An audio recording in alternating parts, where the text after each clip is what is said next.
এত দামি জমি হাতে রাখি দিছে, এটা কেন হইব? এই বিচার ডিসমিস, এটা মানতাম না। এই বাড়ির একটা দানা মানি আমার ফেরত যাইতো না।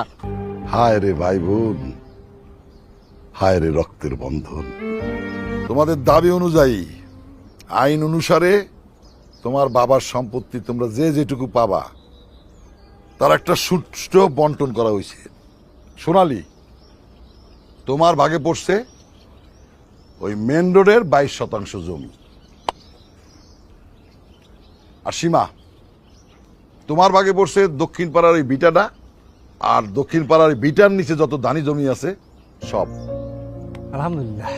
আর ভাবি, আপনার ভাগে পড়ছে এই বাড়ির পিছনে যে বিটাটা ওইটা। আর সুমন, তোমার ভাগে পড়ছে হচ্ছে পূর্ব পাড়ার যত দানি জমি আছে আর মূল বিটার 25% যে বিটাটা আছে, এই বিটাটা এটা সুমনের নামে। এখন এই হচ্ছে বন্টন। তোমরা খুশি তো এই বন্টনে? আর একখান কথা আছে, মানে আননে যে বাগাবাড়িটা করছেন আন অনুযায়ী ইয়ার হরে আঙ্গার কোনো কথা থাকতো আর নিমি, কোনো মতভেদ থাকতোই হারে না। হ্যাঁ কি এখন আনের কোনো মতভেদ আসেনি? আমি কি তা কইতাম? আমি তো এটা সহায় সম্পত্তি, শ্বশুরের সহায় সম্পত্তি। আমি চাই, আমি কিছু চাইছি না। চাইছে তো হে সেরম চাইছে, এরম পাইছে, খুশি আছি তো, সঠিক বিচার হয়েছে।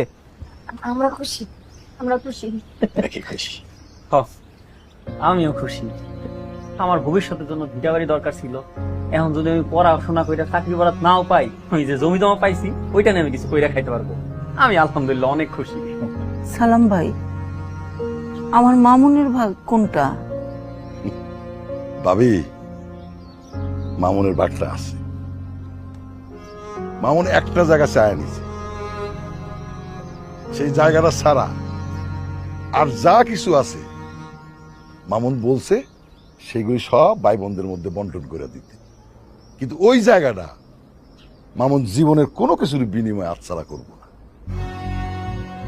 এই মিয়ান এটা কি কইল? আন্ন হইলেন আমিন সাহেব, আমনে আইনের লোক, আমনে যা জমি জমা আছে সব ইয়ানের মধ্যে রাখবেন। আঙ্গুরে দিয়ে নো, আমনকে এই জমি আঙ্গুরে দিয়েলেন না, অথচ ভাগ বাটোয়ারা করে দিলেন। এত দামি জমি হাতে রাখি দিছে, এটা কেন হইব? কি ব্যাপার? আপনি জুত করে বলেছেন কেন? শুনতেছেন কিলে জমি একটা রাখি দিছে, সেটা দামি জমি, সেটা কি বুঝতেছেন না আপনি? ওই আমি কি তা কইতাম? তো এটা কোনো বিচার হইলো? দামি জমি আমরা জানি না, জাব্বার জমি আছিল। এই বিচার ডিসমিস, এটা মানতাম না। এই বাড়ির একটা দানা মানি আমার ফেরত যাইতো না। কে মা একটা কথাও করো না কেন? কথা কই না কেন? আমার বাপের আর অন্য কোন জায়গায় জমি ছিল? কই তুমি তো আমাদেরকে এতদিনে বলো নাই যে আমার বাপের আর অন্য কোন জায়গায় জমি ছিল? যা জমি জায়গা ছিল সমস্ত কিছু আমিন সাহেবের সামনে এই জায়গায় ভাগাভাগি হবে। কেন আমরা তাদের ছেলে মেয়ে না? মামুন কি তার ভালো জায়গাটা সবচেয়ে বেশি কাছে নিয়ে রাখবে? না, এটা আমরা মানতাম না।